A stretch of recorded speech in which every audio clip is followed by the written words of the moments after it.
Hey guys, welcome back to my channel. तो आज मैं इस स्केच को बनाने वाला हूँ। ये जो पोर्ट्रेट मैंने आपको दिखाया, तो क्या है, सबसे पहले एंगल हमेशा की तरह बड़े बड़े ब्लॉक्स, जो पोर्ट्रेट का एंगल है, सबसे पहले ना ऊपर टॉप से नापा करो। जब भी कुछ बना रहे हो ना, ऊपर का जो टॉप है उसको देखा करो। उससे हमें पता लगता है कि जो पोर्ट्रेट का जो एंगल है वो किस दिशा में देख रहा है, वहाँ से, ठीक है।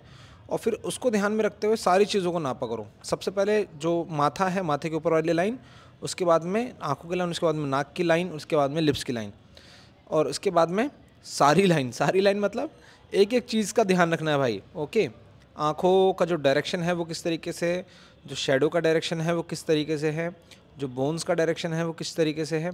डायरेक्शन इन द सेंस, जो आप इमेज देखते हो ना, उस इमेज में ही शेडो की अपनी एक शेप होती है। आँख बना रहे हो तो उसकी अपनी एक शेप है, कान बना रहे हो तो उसका अपना एक शेप है। शेप क्या, वो तो अंडे जैसा दिखता ही है पहले ही, है ना, क्वेश्चन मार्क जैसा दिखता है कान कभी। जो भी है, मतलब कहने का मतलब यही है मेरा कि हर चीज़ की अपनी एक शेप है, ठीक है। उसको आइडेंटिफाई करो। फिर चाहे पोर्ट्रेट बना रहे हो, चाहे लंगड़ा घोड़ा बना रहे हो या गधा बना रहे हो, जो भी बना रहे हो उसका अपना एक शेप है हर चीज़ का। तो उसको ध्यान में रखते हुए सबसे पहले शेप करना है। उसके बाद में जो शेडो की जो अभी मैंने करा है, यहाँ पे देखो ध्यान से, बातों पे भी ध्यान रखो, जो काम हो रहा है उस पर भी ध्यान रखो कि जो शेडो हुआ है उसकी मैंने शेप के अकॉर्डिंग उसको मैंने ब्लॉक करा है, ठीक है।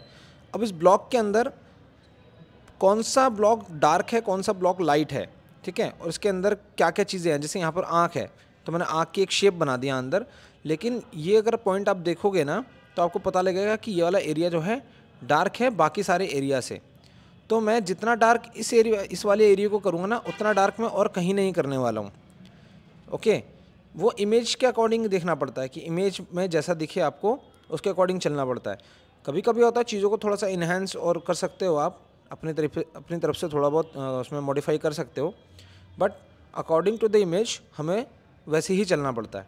तो यहाँ देखो अच्छी खासी डेप्थ थी, मैंने डाल दिया, और यहाँ ना एक रिजल्ट मिल जाता है।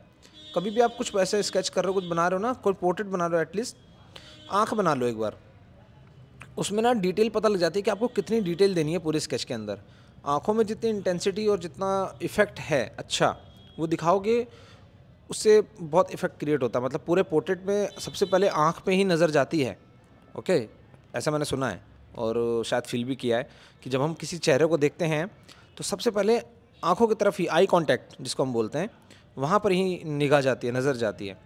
बाकी सारी चीज़ें सारी आउट ऑफ फोकस हो सकती है। जैसे जो मैं पगड़ी बना रहा हूँ, ये आउट ऑफ फोकस बनेगा ये, ठीक है। इसमें कोई ऐसे बहुत खास नहीं बनाऊंगा, इसमें कोई ऐसी डिटेल नहीं दूंगा, क्योंकि पोर्ट्रेट में आँख, नाक, मुंह, मुंह मतलब लिप्स जो है, ठीक है ना, ये इसको डिटेल करना बहुत ज़्यादा इंपॉर्टेंट है। डिटेल इन द सेंस अच्छी वाली डिटेल, ताकि जो फोकस है वो उस वाले एक एरिया में क्रिएट हो।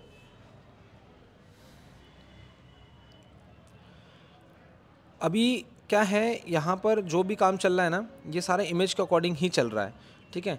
कौन सा एरिया लाइट होना है, कौन सा एरिया डार्क होना है। एक मैं और अच्छी बात बताता हूँ, डार्केस्ट डार्क और लाइटेस्ट लाइट देखो।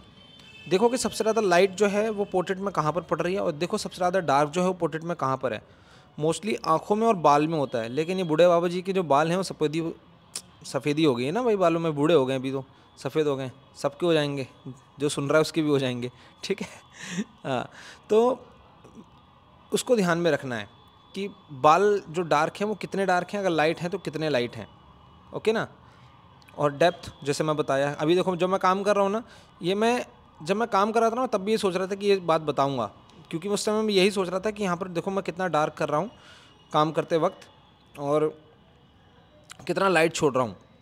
अब माथा जो है, माथे पे उतनी लाइट नहीं पड़ रही, मतलब सुपर लाइट नहीं है, बिल्कुल लाइट है, लेकिन बिल्कुल ज़्यादा लाइट भी नहीं, इसलिए मैं हल्की सी, देखो वहाँ पे 2-4 लाइन मैंने डाल के उसको एक हल्का सा लेयर दे दिया है। अगर अपनी आँखों को आप ब्लर करके देखोगे ना तो आपको पता लगेगा कि माथा लाइट है, नाक का जो ऊपर वाला हिस्सा लाइट है, और जो दोनों चिक हैं वो लाइट है, लेकिन इतना लाइट नहीं है कि मैंने पेपर को बिल्कुल वाइट छोड़ दिया एरिया को वहाँ पर।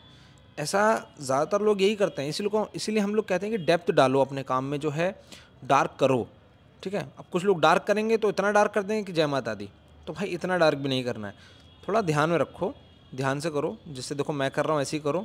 अब मैं भी एक तरीके से प्रैक्टिस ही कर रहा हूँ, मैंने ये नहीं सोचा था कि आप लोगों को दिखाने के लिए बना रहा हूँ मैं ये। हाँ, काम कर रहा हूँ वो अलग है, आर्टिस्ट के लिए, मेरे लिए काम करना इंपॉर्टेंट है, ओके, और उस काम की वीडियो बन जाती है तो उसको हम पोस्ट कर देते हैं, वो ठीक है, ओके है। लेकिन हाँ, मैं वीडियो बना रहा हूँ सिर्फ डालने के लिए, तो उसमें मज़ा नहीं है, कहीं ना कहीं वो नकलीपना है, वो मज़ा नहीं है उसके अंदर, मैं सच बता रहा हूँ।